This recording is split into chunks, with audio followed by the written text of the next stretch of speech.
semuanya, perkenalkan nama saya Marsaleria Putri Ayu dari kelas 1B Prodi D3 Keperawatan Fakultas Matematika dan Ilmu Pengetahuan Alam dengan NPM F0H023066. Pada video kali ini, saya akan menjelaskan tentang sistem persyarafan pada manusia.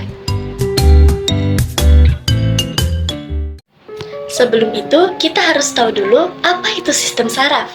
Nah, sistem saraf adalah sistem kompleks yang berperan dalam mengatur dan mengoordinasikan seluruh aktivitas tubuh yang memungkinkan kita untuk melakukan berbagai kegiatan, seperti berjalan, berbicara, menelan, bernafas, serta semua aktivitas mental, termasuk berpikir, belajar, atau mengingat. Ini juga membantu kita dalam mengontrol bagaimana tubuh bereaksi dalam keadaan darurat.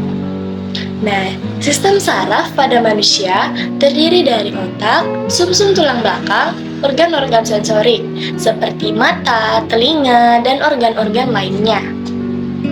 Dan semua saraf yang menghubungkan organ-organ tersebut dengan seluruh tubuh. Sistem ini bekerja dengan mengambil informasi melalui bagian tubuh atau indera tertentu, memproses informasi tersebut, serta memicu reaksi, seperti membuat otot kita bergerak, merasakan sakit, ataupun bernafas. Dalam menjalankan kerjanya, sistem saraf terbagi menjadi dua struktur atau susunan, yaitu sistem saraf pusat dan sistem saraf tepi. Nah, yang pertama ada sistem saraf pusat. Sistem ini terdiri dari otak dan sumsum tulang belakang yang memiliki fungsi untuk menerima informasi atau rangsangan dari semua bagian tubuh, kemudian mengontrol dan mengendalikan informasi tersebut untuk menghasilkan respons tubuh. Informasi atau rangsangan ini termasuk yang berkaitan dengan gerakan seperti bicara atau berjalan atau gerakan tak sadar seperti berkedip ataupun bernafas. Ini juga termasuk bentuk informasi lainnya seperti pikiran, persepsi, dan emosi manusia. Nah, yang kedua ada sistem saraf tepi. Fungsi saraf tepi adalah menghubungkan respons sistem saraf pusat ke organ tubuh dan bagian lainnya di tubuh kita. Saraf ini meluas dari saraf pusat ke area terluar tubuh sebagai jalur penerimaan dan pengiriman rangsangan dari dan ke otak. Masing-masing susunan saraf tepi, yang pertama yaitu sistem saraf somatik. Sistem saraf somatik bekerja dengan mengontrol semua hal yang kita sadari dan secara sadar yang mempengaruhi respons tubuh, seperti menggerakkan tangan, kaki, dan bagian tubuh lainnya. Fungsi saraf ini menyampaikan informasi sensorik dari kulit, organ indera, atau otot ke sistem saraf pusat. Selain itu, saraf somatik juga membawa respons keluar dari otak untuk menghasilkan respons berupa gerakan. Sebagai contoh, saat kita menyentuh termos panas, saraf sensorik membawa informasi ke otak bahwa ini adalah sensasi panas. Setelah itu, saraf motorik membawa informasi dari otak ke tangan untuk segera menghindar dan menggerakkan atau melepas dan menarik tangan dari termos panas tersebut. Nah, keseluruhan proses ini terjadi kurang lebih dalam waktu 1 detik. Yang kedua ada sistem saraf otonom. Sebaliknya, sistem saraf otonom ini mengontrol aktivitas yang kita lakukan secara tak sadar tanpa perlu memikirkannya. Nah, sistem ini terus-menerus aktif untuk mengatur berbagai aktivitas seperti bernafas, detak jantung, dan proses metabolisme tubuh. Nah, ada dua bagian dari sistem saraf ini. Yang pertama ada sistem simpatik, yang dimana sistem ini mengatur respons perlawanan dari dalam tubuh ketika ada ancaman pada diri kita. Sistem ini juga mempersiapkan tubuh untuk mengeluarkan energi dan menghadapi potensi ancaman di lingkungan. Misalnya, ketika kita sedang cemas ataupun takut, saraf simpatik akan memicu respons dengan mempercepat detak jantung, meningkatkan laju pernafasan, meningkatkan aliran darah ke otot, mengalirkan kelenjar produksi keringat, dan melebarkan pupil mata. Ini dapat membuat tubuh merespons dengan cepat dalam situasi gawat darurat. Nah, yang kedua ada sistem parasimpatik. Sistem ini gunanya menjaga fungsi tubuh normal setelah adanya sesuatu yang mengancam diri kita. Setelah ancaman berlalu, sistem ini akan memperlambat detak jantung, memperlambat pernapasan, mengurangi aliran darah ke otot, dan menyempitkan pupil mata.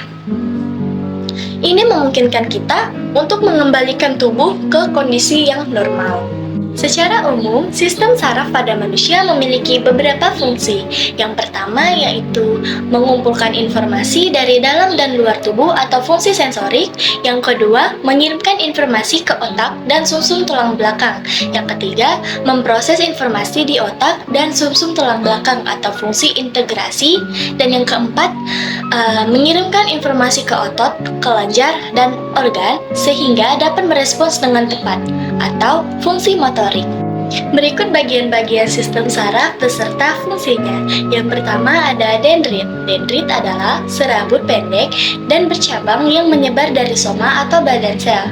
Fungsi dendrit ini adalah sebagai penerima sinyal dan informasi dari neuron lain atau sumber-sumber eksternal seperti sel sensorik dan menyalurkan informasi tersebut ke badan sel.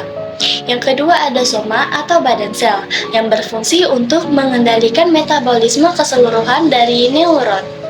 Badan sel ini mengandung organel yang bertanggung jawab untuk memproduksi energi dan biosintesis molekul organik seperti enzim-enzim. Dan pada badan sel ini juga terdapat nukleus, yang mana daerah di sekeliling nukleus itu disebut perikarion. Yang ketiga ada nodus Ranvier, yang merupakan celah pada selubung mielin akson saraf yang berfungsi untuk mempercepat penghantaran impuls. Yang keempat ada sinopsis.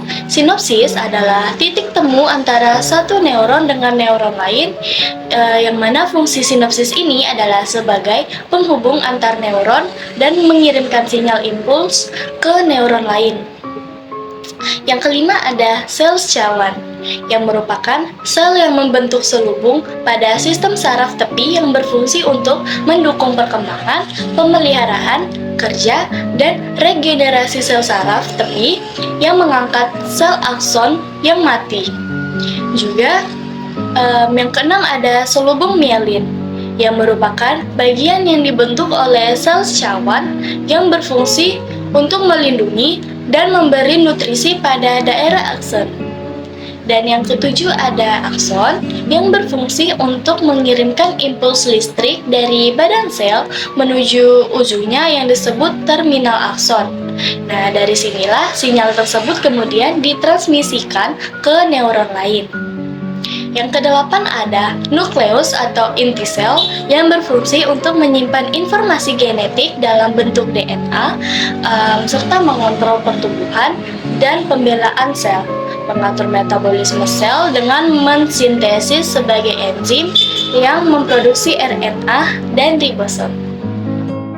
Berikut ini adalah bagian-bagian otak beserta fungsinya. Yang pertama ada frontal lobe atau lobus frontal yang berfungsi mengendalikan bahasa, fungsi motorik, memori kepribadian, dan fungsi kognitif lainnya. Yang kedua ada otak besar atau cerebrum yang merupakan bagian otak yang paling besar. Organ yang sangat kompleks ini memiliki berbagai fungsi penting bagi tubuh, seperti mengatur gerakan tubuh, kemampuan berbahasa, berpikir, dan menyimpan memori. Yang ketiga ada lobus parietal yang terletak di belakang lobus frontal yang berfungsi mengendalikan sensasi seperti sentuhan, tekanan, nyeri, dan mengendalikan orientasi spasial dan pemahaman tentang ukuran, bentuk, dan arah. Yang keempat ada lobus occipital yang terletak di bagian belakang otak yang berfungsi mengendalikan fungsi penglihatan. Yang kelima ada diencephalon atau interbrain yang terletak di antara cerebrum dan batang otak. Diencephalon ini terdiri dari talamus, hipotalamus, dan epitalamus. Talamus berfungsi membantu memproses informasi dari indera dan mengirimkannya ke bagian otak lain. Hipotalamus berfungsi mengontrol rasa lapar, haus, dan suhu tubuh. Dan epitalamus berfungsi sebagai penghubung antara sistem limbik dan bagian lain dari otak. Yang keenam ada cerebellum atau otak kecil yang terletak di bagian belakang kepala, tepatnya di bawah cerebellum atau otak besar. Di bagian otak ini berfungsi untuk pengendali gerakan, menjaga postur tubuh, keseimbangan, serta menerima sekaligus mempelajari gerakan baru. Yang ketujuh ada medulla oblongata yang berfungsi sebagai pusat pengatur aktivitas tubuh termasuk mengalirkan darah, kadar oksigen, serta fungsi jantung dan paru-paru. Yang kedelapan ada spinal cord atau saraf spinal yang berfungsi menerima sinyal sensorik dari kulit, organ dalam, dan tulang. Yang kesembilan ada pons farolli yang merupakan bagian otak yang sangat penting untuk pengaturan dan kontrol sejumlah fungsi vital pada tubuh. Yang ke-10 ada lobus temporal yang berfungsi untuk memperkuat ingatan visual, memproses input indera pemahaman bahasa, menyimpan ingatan baru, emosi, dan mengambil kesimpulan atau arti. Sekian video yang bisa saya sampaikan, dan sampai jumpa.